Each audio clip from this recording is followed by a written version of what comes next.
Donc les 4 saisons, Vivaldi d'Elisada. On a osé quand même s'associer. Il n'est pas au courant, on en est bien conscient. Et donc Vivaldi nous fournit les 4 saisons. Et donc on décide de travestir, évidemment, de détourner cette œuvre, déjà pour commencer en faisant une adaptation pour 3 saxophones, exécutés brillamment par le même musicien. Ça donne déjà une couleur comme ça. Et puis il est prévu d'y rajouter des voix chantées, des voix parlées, des bruitages. Donc ça reposerait sur deux interprètes, une chanteuse talentueuse et le saxophoniste aussi qui sait faire beaucoup de choses. Et à partir de ça, on se lance dans un spectacle de une cinquantaine de minutes qui suit entièrement le découpage de ces saisons. Et puis donc on emprunte par la même occasion à la pizza Quattro Stagioni, qui, quand c'est une véritable, a 4 tranches bien réparties, où il y a des légumes, etc., de saison, etc. Ceci pour dire qu'on va jouer ça dans un grand cercle de 20 mètres de diamètre. Le public est au milieu, à 4 portions de cercle. On a un podium pour le printemps, un podium pour l'été, etc. Donc avec ces 2 instrumentistes, là. Concertistes, ils n'ont pas d'instruments, c'est tout à la bouche, avec des petites percussions inattendues, des petits bidouillages, quoi.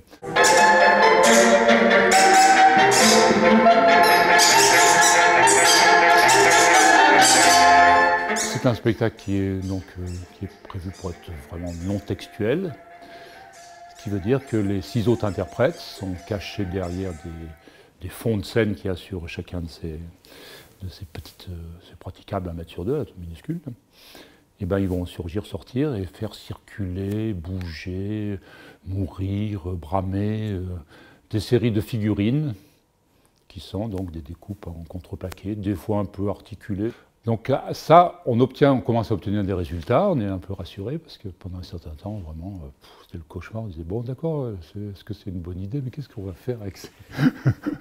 Et puis on a assoupli, on commence à voir, actuellement quand même on possède la manière de varier le fonctionnement de ces figurines, c'est déjà énorme, quoi.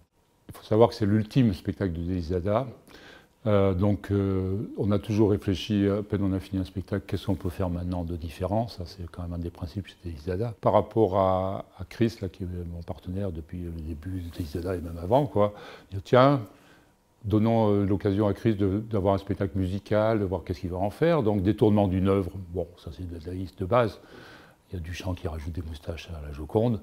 Donc, on cherche une œuvre. L'équivalent de la Joconde, c'est les 4 saisons de Vivaldi. C'est le titre qui est le plus enregistré, joué dans le monde entier et tout ça. Donc on se met une grosse contrainte. Ça peut faire peur un peu au début, parce que puis à mesure qu'on l'écoute, on trouve la variété, puis il y a déjà la transformation, etc. Et donc après, on se colle un canevas, un cadre, et c'est vraiment beaucoup de contraintes, temporelles, machin, ambiance, 4 saisons. Et puis là, actuellement, on commence à essayer de faire le long travail qui va consister à mettre ce qui est prévu, les actions de ces figurines sur la musique. Des fois, à l'inverse, dire bon, c'est à la musique de donner, et surtout à ce qui est rajouté dessus. Donc ça va commencer par ça. Donc ça zigzague. On a heureusement un peu de temps, pas énormément. Et puis après, vraiment, obligatoirement, un énorme travail de précision, de calage, d'expression, de rigueur du mouvement. Étant donné que Christ était capable de faire du saxophone et tout ça, 4 voix, je dis bon, moi je vais dessiner moi-même les figurines. C'était un peu indispensable parce que ça permettait d'étudier. Il y a un travail assez particulier qu'on ne sait pas du tout. On se penche à 3, donc la chanteuse, Chris, sur cette partition, puis on essaye de se poser la question, qu'est-ce qu'on va montrer? Et à mesure on avançait, et à mesure j'écoutais, etc. Je réfléchissais aux saisons. Il y a des choses qui n'ont pas été gardées, puis je commence à dire, là peut-être il y aura... Ah, c'est l'été, il va y avoir un dragon. Les vendanges, il va y avoir des vers pleins, avec un système de bascule, et puis à mesure on amorçait des figurines possibles. Et donc des sortes scènes. Moi j'appelle ça des scènes parce que ce n'est pas des histoires. Il faut vraiment penser que ça va plus fonctionner comme une revue. C'est des tableaux, des numéros des fois, parce que des fois on s'est approché un peu d'une chose qui pourrait évoquer le cirque. Actuellement, on ne sait pas trop parce que ça évoque beaucoup de choses. Et des fois on dit, bon, on va peut-être... il ne faut pas tomber dans l'énumération. Il faut renouveler, parce que même si ça ne dure pas très longtemps, c'est évidemment que c'est le découpage en 12 mouvements là, chez Vivaldi, et chez nous, des fois, ces mouvements ils sont découpés en plusieurs tableaux encore. Donc, il y en a, je n'ai pas fait le calcul, mais on a je ne sais pas combien de scènes à mettre en place. Et il faut absolument que ça soit varié, et l'inévitable progression, peut-être comme dans la symphonie, progression, mouvement lent, et puis repartir. C'est pas un spectacle fixe, parce que le public est au milieu.